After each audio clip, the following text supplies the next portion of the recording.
어서 오십시오. 네, 안녕하세요. 네.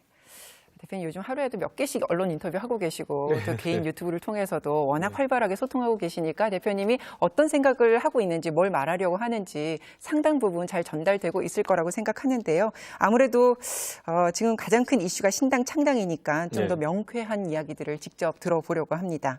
신당 창당이 기정사실이다 이제 이렇게 보면 되는 거죠? 저는 12월 27일까지 당의 변화라고 하는 것, 특히 수도권에서 선거를 치를 수 있을 정도의 명시적인 변화가 없으면은 저는 그 방향으로 가겠다라고 선언한 상태니까요. 네. 시간 변수만 남아 있는 겁니다.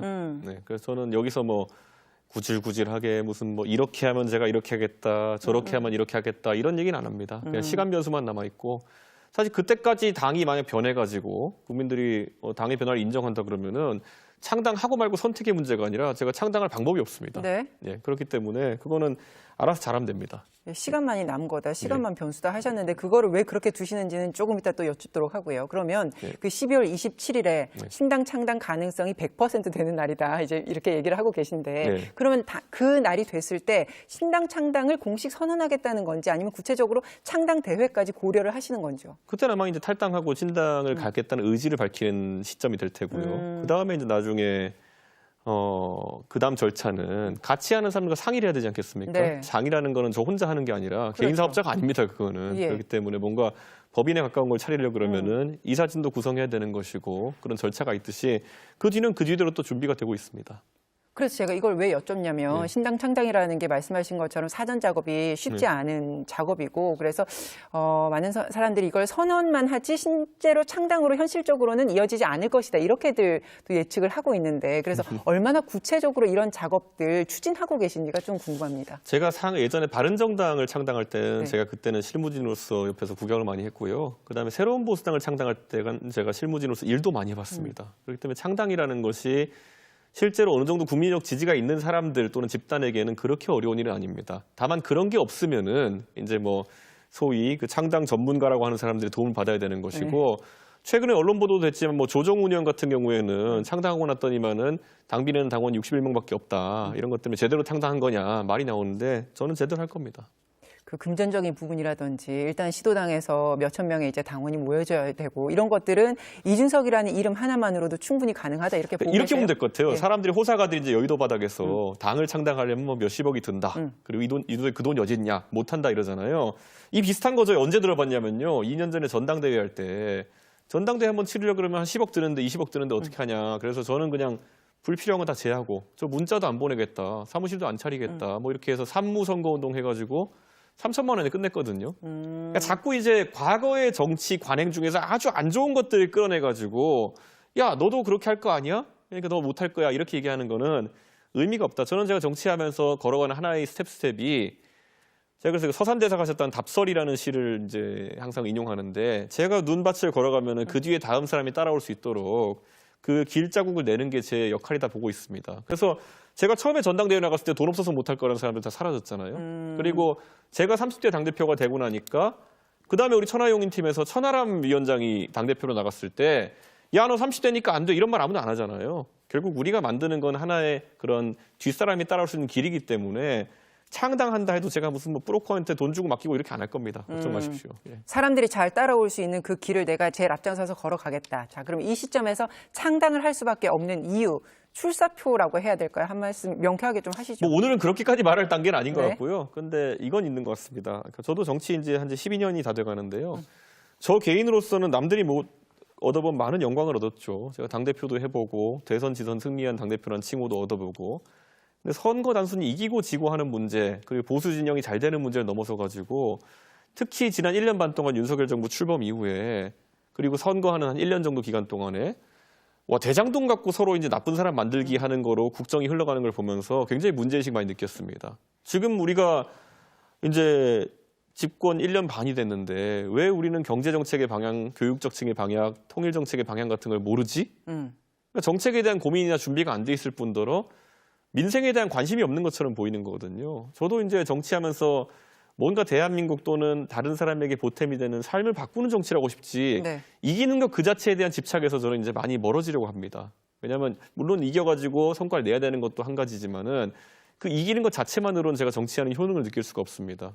저 덕분에 누군가의 삶이 개선된다면은 그게 훨씬 더 보람 있는 정치가 아닐까 생각해가지고 그런 방향성들을 설정해서 새로운 길을 가보려고 하는 겁니다. 그러니까 지금의 정치 구도에서는 대한민국이 당면하고 있는 여러 문제를 현실적으로 해결할 수 없다. 그렇기 때문에 그걸 실현할 수 있는 새로운 정당을 만들겠다. 그렇죠. 흔히 출산율 같은 얘기도 하지만은 그거 외에도 지금 보면은 다 지금 그 말초적으로 다루고 있거든요. 최근에 국민연금 관련해서 뉴스가 많이 나왔잖아요. 근데 그 소득 대체율이나 이런 거를 아무리 수치로 얘기한다 한들 지금 만들어놔도요. 출산율이나 인구 문제 이런 것들을 해결하지 못하면 또 몇 년 있다 또 연금개혁이라고 해서 또 해야 되는 거거든요. 그럼 애초에 이 구조가 지속될 수 있느냐 같은 것은 논의도 있어야 되는 거고 전체적으로 좀 그 미래에 대한 고민이 사라진 정치권에서 저는 다른 길을 걸어보고 싶습니다. 그거는.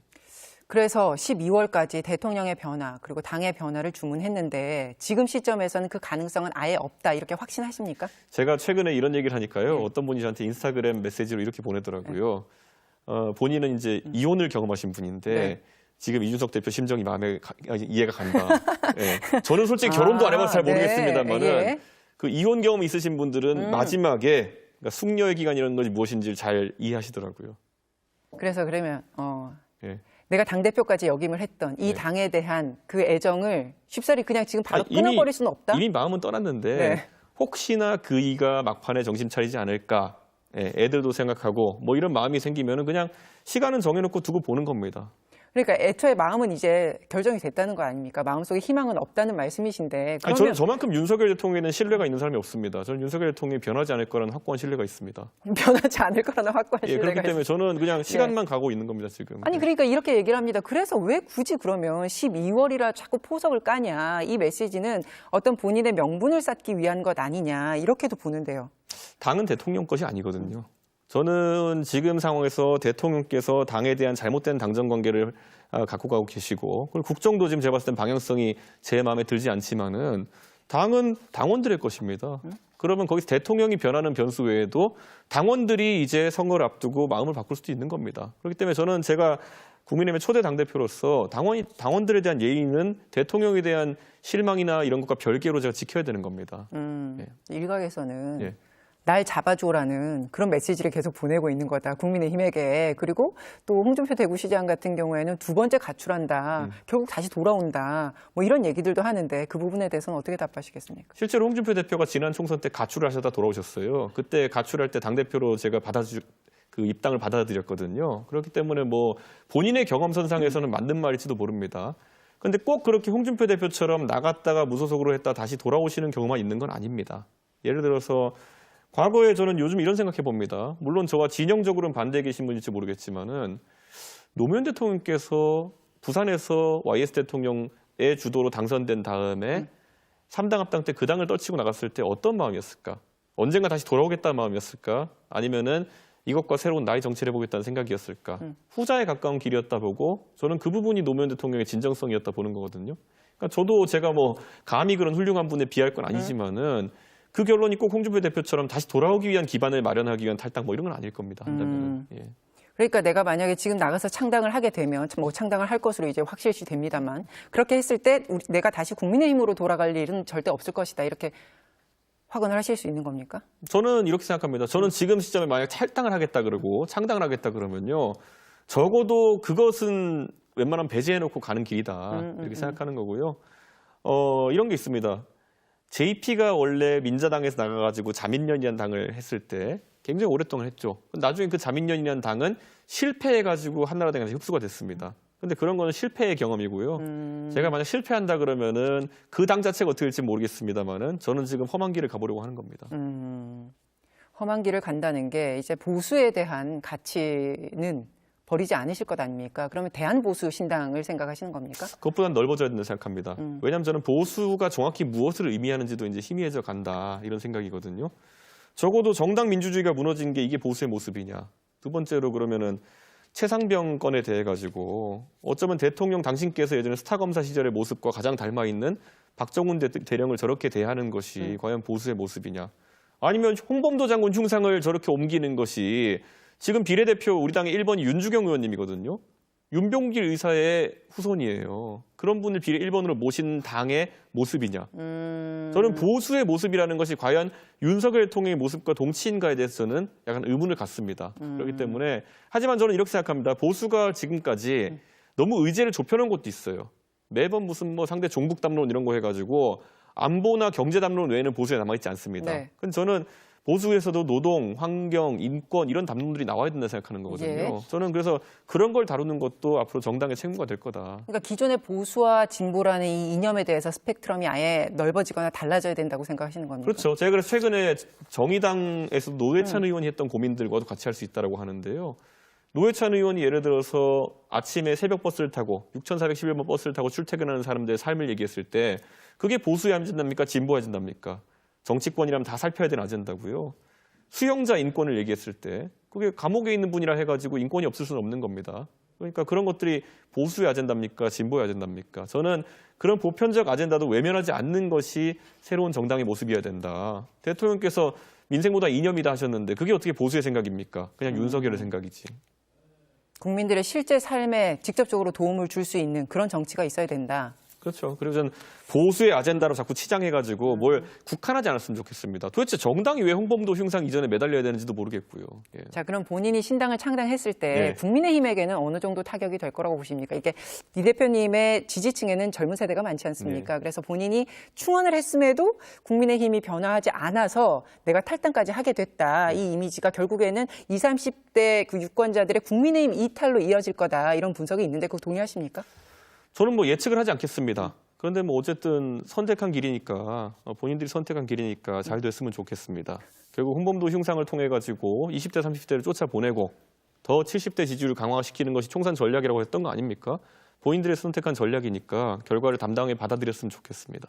그 현실 인식이 좀 다를 수도 있다고 생각 안 하십니까? 그러니까 국민의힘에서는 이 지금 하고 있는 얘기가 젊은 층이 이탈하는 결과로 이어지지 않을 것이라고 생각하니까 그렇게 하고 있는 거 아닐까요? 그러니까 원래 이분들이 이제 뭐 당에서 어떤 분들이 지금 분석을 하고 있는지 모르겠지만은 뭐 이준석 제명하면 지지율이 3, 4% 오를 것이다부터 해가지고 원래 사회과학이라는 건요 예. 가설을 세우고 검증하는 겁니다.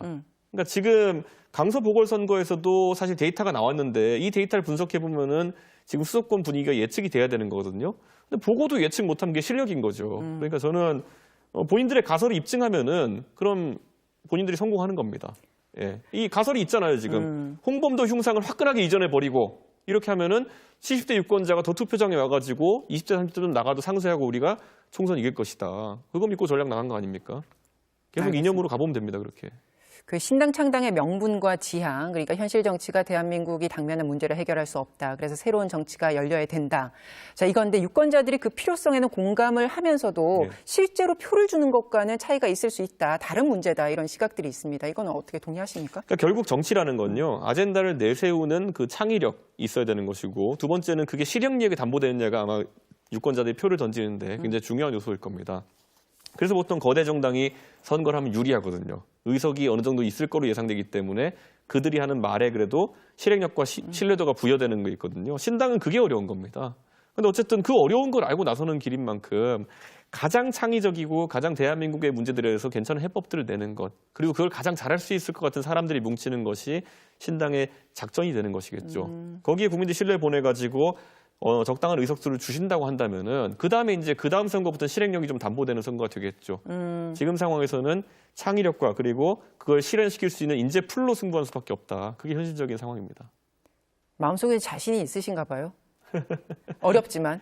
뭐 쉬운 길만 쫓아가가지고 정치가 되는 것이 있을까요? 아까 제가 계속 인용하지만은 사실 김영삼 대통령이 인재로 픽했을 때 그 둥지를 떠난다는 노무현 대통령의 선택이 얼마나 뭐 무모함을 넘어서 멍청해 보이고 바보 같아 보였겠습니까? 근데 그 바보라는 브랜드가 나중에 어떻게 되었는지 생각해 보면요. 저는 가치 없는 길은 아닐 것이라고 믿고 싶습니다. 그 신당을 누구하고 할지도 굉장히 중요한 부분이지 않습니까? 그래 대표님은 앞서 말한 이제 지향을 갖고 있으면 누구하고도 말을 할 수 있다. 입장이 다 문이 열려 있다. 이렇게 계속 반복해서 말씀하시는데 가장 많이 거론되는 인물 중에 한 명이 금태섭 전 의원. 다음 달 초에 이제 아예 창당대회 하겠다. 이렇게 인터뷰를 했더라고요. 구체적인 일정에 대해서 논의를 하고 있는 부분이 있습니까? 저는 제 나름대로 예를 들어 창당을 한다면 12월 27일이나 이 날짜 이후에 어떤 단계로 움직일지는 이미 계획을 한 상태고요. 네. 근데 뭐 다른 주체들과 함께하는 상황이 생긴다면 아까 말씀하신 금태섭 의원이라든지 뭐 비명계 의원들도 얘기 나오고 있는데 거기랑 구체적인 대화는 하고 있지는 않습니다. 그런데 그런 것들이 여러 주체가 함께하게 되면요. 덩어리가 커지는 만큼 제 의견도 그 안에 지분으로 들어가게 되는 겁니다. 그렇기 때문에 제가 그분들과 상의를 통해 가지고 제가 일정을 정하고 방향성을 정하게 되겠죠. 아까 말했던 것처럼 그렇게 되면은 어느 정도 국민들에게는 주장의 선명성은 약간 지장받을 수 있어도 아까 말했듯이 덩어리가 커지면은 실행 가능성에 대한 담보는 되는 것이거든요. 그렇기 때문에 그거는 일장일단이 있기 때문에 저도 거기에 따라서 움직일 겁니다. 김종인 전 비대위원장이 두 사람이 견해가 다른 부분이 많지만 지금의 절박성에 상당히 공감을 하고 있기 때문에 같이 할 수밖에 없을 것이다 이렇게 말을 했지 않습니까? 두 사람이 함께 꾸리는 신당이 구체적으로 어떤 그림일 수 있을까요? 아직 잘 모르겠습니다. 그러니까 제가 자꾸 뭐 결혼 이런 거에 비유해서 좀 그런데요. 예. 금태섭 의원님과는 딱 한 번 이제 상견례한 정도의 상황이기 때문에 어떤 생각을 갖고 계신지 그리고 어떻게 당 운영에 대한 관점을 갖고 계신지 이런 건 교류를 하지 않았습니다. 그래서 그건 좀 섣부른데 김종인 위원장이 워낙 이제 해안이 있으신 분이니까 네. 좀 앞서 보시는 거겠죠. 예. 그 선 한번 보셨고 그래서 계속해서 데이트를 이어가겠다고 마음은 먹고 계신 거죠. 뭐 몇 번은 만나봐야겠다는 생각을 하는데 네. 뭐 어떤 관계로 발전할지 잘 모르겠습니다. 예. 그 이준석이라는 이름이 내걸린 신당이 되면 네. 그 한계와 가능성을 막는 것, 그 가능성과 한계 이게 어느 게 더 클 거라고 보십니까? 저는 이준석이 살아온 것에 있어가지고 뭐 장점도 있고 단점도 있겠다 생각하지만요. 저는 이렇게 생각합니다. 결국에는 그래도 제 이름을 달고 이렇게 여론조사했을 때 신당에서 어느 정도 지지가 있다고 하는 거는 적어도 제가 무색무취한 삶을 살지는 않았구나라는 생각을 합니다. 예. 그래서 저는 지금 정치권에서 보면 굉장히 희귀해진 자원이 뭐냐면은 필요할 때 할 말을 하는 사람, 두려워하지 않고 할 말을 하는 사람, 이런 사람들이 굉장히 희귀해지고 있다고 생각하는데요. 적어도 제가 하는 정치는 필요할 때 하는 말을 두려워하지 않는 그런 정치라는 아이덴티티는 있다고 생각합니다. 그게 만약에 한 1월쯤 돼가지고 2월쯤 돼가지고 국민들이 봤을 땐 굉장히 소중한 가치라고 생각하면은 이게 무한한 장점이 될 겁니다. 그 반대라면은 뭐 소멸할 수도 있는 거고요. 근데 저는 이렇게 생각해요. 아까 제가 그 서산대사의 답설이라는 시로 얘기했던 것처럼 저에게 가해지는 무수한 비판 그중에 또 제가 경청해야 될 것도 있고 하지만요. 적어도 제가 보여주고 싶은 길은 있습니다. 네. 예, 만약에 어떤 젊은 사람이 뭐 이 방송국에서도 그렇고요. 아니면 회사에서도 그렇고 아니면 학계에서도 그렇고 치고 올라간다고 했을 때 그 사람에 대한 어떤 내용을 제외한 부분에 있어서의 비판이나 타박이 많이 가해진다면은 같이 한번 함께 이겨내봤으면 좋겠다. 이런 생각을 합니다. 누군가는 유리천장들을 뚫어내야 되는 것이 대한민국의 운명이다. 네. 이렇게 봅니다. 김종인 위원장이 금태섭 전 의원은 서울에서 그리고 이준석 전 대표는 대구에서 도전하는 그 그림이 시너지를 내는 한 가지 시나리오가 될 수도 있다 이렇게 언급을 했습니다. 어려우니까 도전한다고 이 대표도 말씀을 하셨고요. 네. 이준석 대표가 대구 경북에서 바람을 일으킬 가능성은 본인 스스로는 어떻게 생각하십니까? 글쎄요. 대구 경북의 선거가 총선 때 관심받는 것은 아마 제가 기억하기에는 26년, 27년 전에 자민련 돌풍 때 그리고 한 이제 14년쯤 전에 그 친박연대 돌풍 정도가 마지막이었을 것이다. 이런 생각합니다. 적어도 대구의 정치가 지금의 정책이 제가 비만 고양이들의 정치라고 했는데요. 이렇게 얘기합니다. 대구가 항상 국민의힘에서 의원 수는 많이 배출하는 지역이기 때문에 원내대표는 잘 배출합니다. 지금도 보면 주호영, 윤재옥 이런 분들이 반장 선거 같이 그냥 의원들끼리 뽑는 선거에서는 계속 배출이 되세요. 그런데 앞으로 지금 이 상태로 가가지고 전국 단위로 선거해가지고 당대표를 뽑는 선거라든지 아니면은 대통령 후보를 뽑는 선거에서 과연 대구 출신들이나 아니면 대구에 관계된 정치인들이 승승장구할 수 있겠느냐. 아니라 보거든요. 저는 그러니까 대구의 정치가 정체되어 있다는 생각을 아마 대구의 많은 시민들이 공감할 것이다. 저는 그런 생각하고요. 예. 제가 그 주인공이 되겠다 이런 것보다요. 적어도 제가 한번 판을 휘저을 수 있는 매기 역할은 해야 되지 않겠냐. 그 정도의 힘이 있다고 보십니까? 저는 이미 하고 있다고 봅니다. 예, 요즘 들어가지고 네. 대구 정치권에 대한 주목도가 높아지는 것이 예. 결코 대구 시민들, 경북 도민들에게 나쁜 일은 아닐 것이다.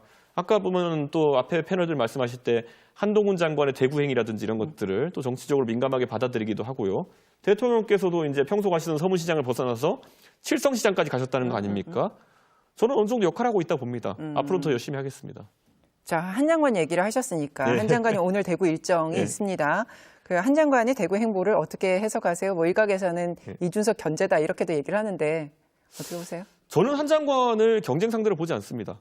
그러니까 뭐냐면 한 장관은 저랑 다른 영역에서 이제 커리어를 쌓아온 분이고요. 예. 이분이 정치를 하실지 안 할지는 모르겠지만은 한 장관과 저를 봤을 때 어느 정도 겹치지 않는 지점들이 있기 때문에 저희가 뭐 정치에서 긍정적인 의미의 경쟁을 할 수 있다 그러면은 저는 이게 서로 하나가 올라가고 하나 내려가는 것이 아니라 오히려 재밌는 관계를 형성할 수 있다 생각합니다. 그래서 저는 한 장관에 대해서 얘기할 때 아직까지 정치적인 면에서 보면은 뭐 법조 커리어에 있어서는 뭐 최정점에 있는 분이고 정치적인 면에 있어서는 긁지 않은 복권 같은 그런 존재다 이렇게 얘기했는데요. 저는 그래서요. 예. 그래서 어떤 긁으면 분들은 한동훈 장관의 정치적인 능력을 벌써부터 폄훼하는 분도 있는데요. 저는 잘할 수도 있다 봅니다.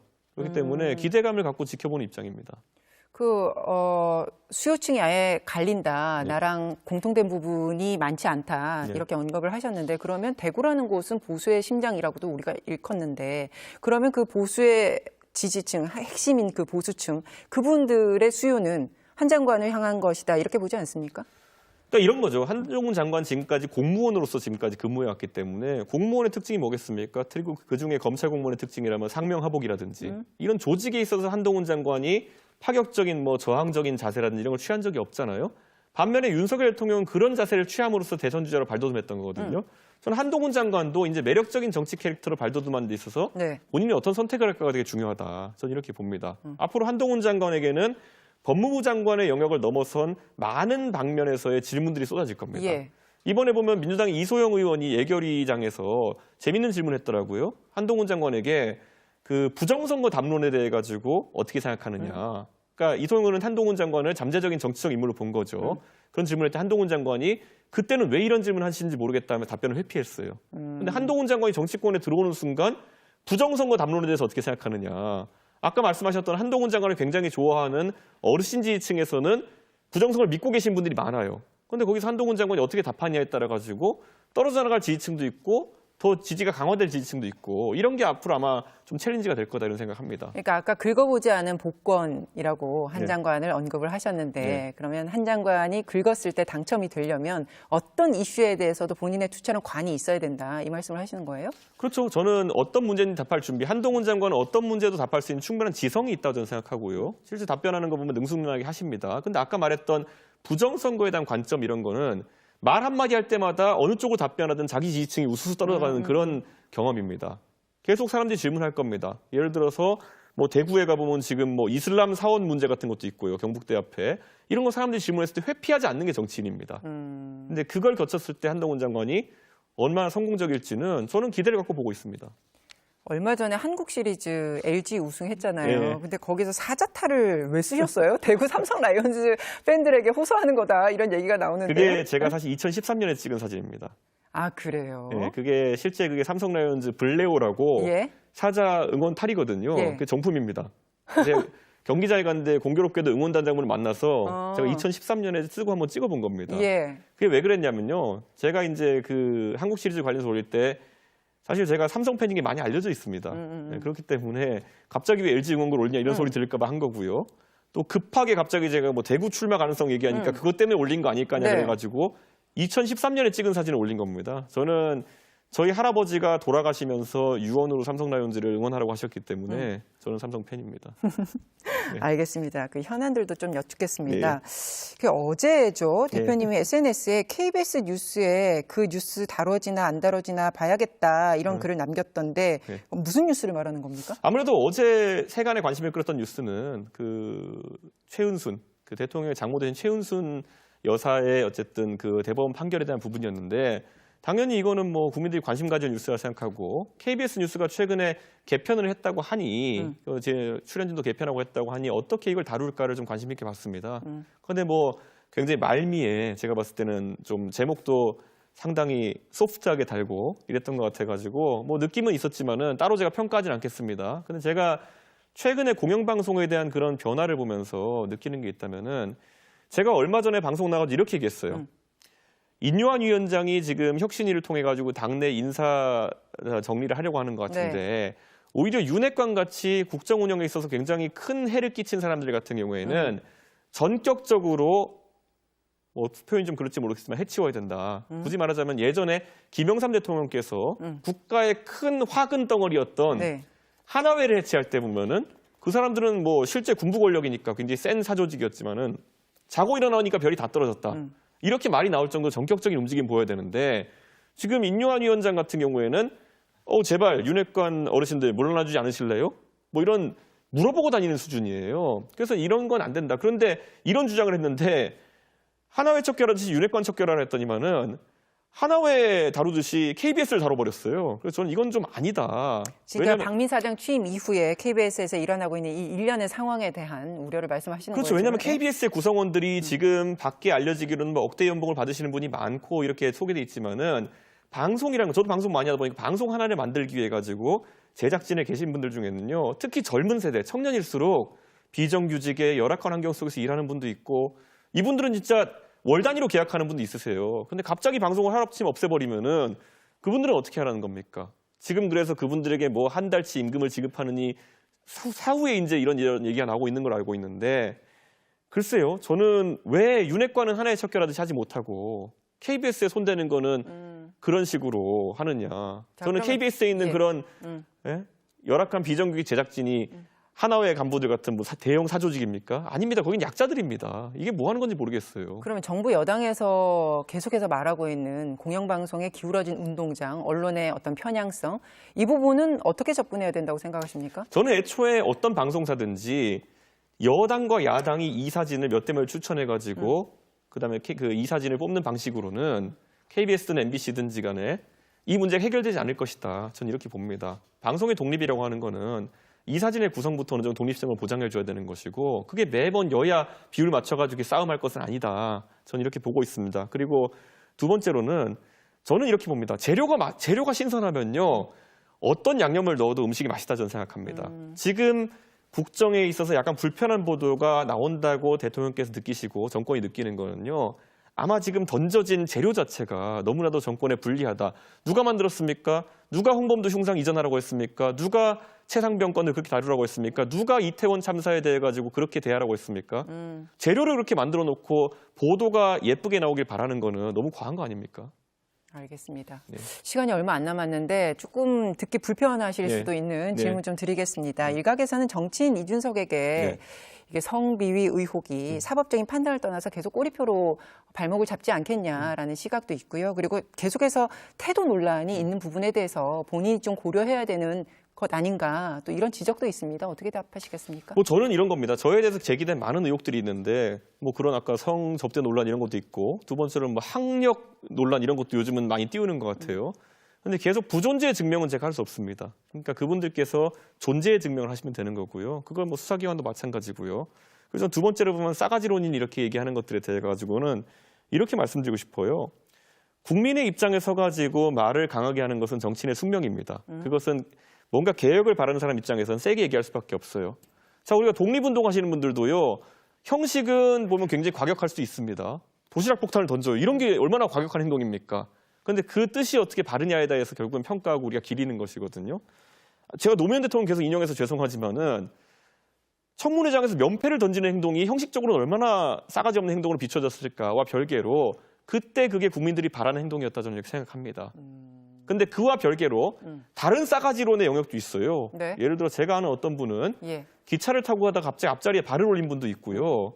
술 드시면 여기저기 새끼 하신 분도 있어요. 근데 그런 싸가지 없으면 절대 하면 안 된다고 생각합니다. 자, 그러면 속된 말로 우리가 싸가지 없다고 지금 이 대표에 대해서 지적하는 그 부분은 정치적인 어떤 강한 메시지의 표현을 그렇게 사람들이 바라본다고 보십니까? 아니면 본인도 뭐 예를 들면 이겁니다. 이번에 인요한 혁신위원장이 부산에 갔을 때 굳이 뭐 메시지가 다 가려질 만큼 영어를 쓸 필요가 있었나 뭐 이런 지적도 있지 않습니까? 그러니까 어떤 자기에게 주어지는 지금 제기하는 이 뭐 태도 논란 이 부분에서 본인은 고려할 부분은 저는 이렇게 없다고 생각합니다. 생각하십니까? 그래서 저도 그런 걸 항상 바라볼 때 저한테 뭐 여성 혐오, 장애인 혐오 논란을 이제 붙이려고 할 때도 그렇고요. 지금 잘 생각해 보시면은 그 논란은 많았지만은 이준석이 여성 혐오와 문구나 장애인 혐오와 문구를 하나만 가져와 보라 그래도 안 되는 겁니다. 그러니까 우리 사회에서 사회적 논쟁을 할 때 기준이란 게 어떻게 설정됐냐가 중요한 것이거든요. 그냥 기분 나쁘니까 혐오 이런 거는요. 과거에 굳이 진영을 넘겨서 보자면은 통일 정책에 대해서 나랑 생각이 다르면 빨갱이로 몰았던 시절이 있습니다. 종북으로 몰던 시절도 있고요. 그런 것을 넘어서야지만 진짜 담론을 이야기할 수 있는 거거든요. 저는 장애인 단체가 아니라 예를 들어서 보수 안보 단체가 만약에 지하철을 뭐 막아 세우는 형태로 자기 뜻을 관철하려 했으면요. 전 그것도 비문명들에게 했을 겁니다. 그러니까 그거는 장애인이랑 아무 상관없는 얘기예요. 그리고 그걸 넘어서 영어를 쓰다 이 논란도 한번 보시면요.